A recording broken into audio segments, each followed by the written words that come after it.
And during that time, there was just a lot of crime. The city was poor. If you moved around the city, you were prone to get into stuff, fights, violence. And so, I fell in with a band of guys, my crew, Risk crew and AOK crew. And we were a bunch of misfits from different part of the cities that just loved to paint trains and hang out. And we got into all kinds of trouble going into different neighborhoods, getting jumped, and getting into fights. And then we then learned and toughened up and we became the troublemakers. And so there was this sort of rite of passage in New York growing up where the city and the conditions of the city really toughen you up and really prepare you to be like these little warriors, because if not, you get hurt. Not that you won't get hurt anyway, but you got to get tough quick, because the city was just such a tough place to be in. And so for me, growing up and going around the city and spending a lot of time in Bushwick and Flatbush and Williamsburg and in the Bronx, I got robbed plenty of times as a kid by older bullies and kids for my money or my watch or whatever random valuable thing it was. And then I turned around and wasn't having it anymore, and I started carrying around weapons every day. And I remember a time in my life where I wouldn't leave my home in Brooklyn without a weapon, and it was like weapons check before you hit the door. And I carried all kinds of insane weapons, from ice picks to machetes to eventually a gun. And that's what it was like growing up in that era. It was dangerous and crazy, but we were also writers, and so we weren't really the crazy ones. The crazy ones were the ones that were hugging the block, selling crack or selling heroin, and that all did have guns and all were ready to kill you because they were holding a lot of drugs or a lot of money, or they were actually involved in breaking and entries and hurting people, and we were just trying to not be hurt.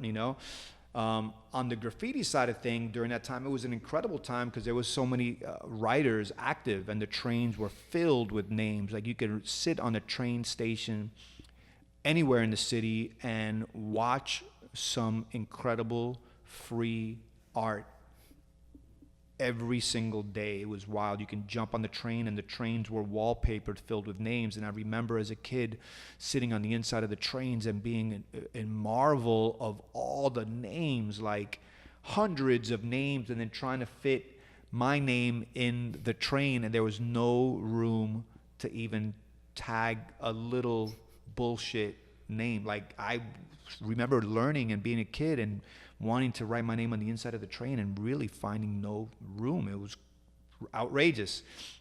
It made me go and paint on the outside instead of the inside, because on the outside at least you can cover something up and hide it and put your name over it very easily. But it was on that sense, it was a magical time. It was a magical, crazy time to be growing up, where graffiti was so present. In my neighborhood in Williamsburg, it was on the walls everywhere. Tags and throw-ups and pieces in the staircases of your building, on the train stations, on the pillars, on the platform, on the trains, on the rooftops. It was a city that was completely covered. And I guess much like the way it is today, with the exception of the trains, even though they're getting covered as well. But there was a lot of people participating. So it was really, really wild. And you never knew who these people were.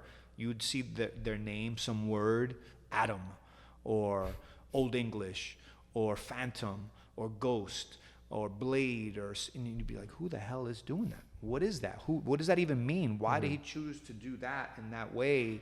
And all different styles. And it became, for me, when I started to understand it, a very curious thing that I wanted to learn more about. And then I finally met people that did it, and it was like being gifted the Holy Grail or something. Like, whoa, this is what it is. Like, this is you. How did you do that? So it was very, very, very interesting, and I wouldn't change it for the world, even though I'd rather have grown up in the early 70s to paint when there was no fences on the train yards. So it was like a life path and seriously like a learning experience. It was. I think it really toughened me up. Like I explained, it made me see the possibilities of doing whatever I wanted. You know, like you put in, you get what you put in. And so it made me see the world through the eyes of a bit of like a marketer. Like, I want that spot. I want to do that. I want that. That's like marketing people think like that, you know, guerrilla marketers. It made me think that I had power over things, you know, like I'm going to claim that building. I'm going to claim that train yard. I'm going to claim that wall, and I'm going to assert myself on it. I'm going to take control of it. It's sort of a powerful, dominant way to see the world.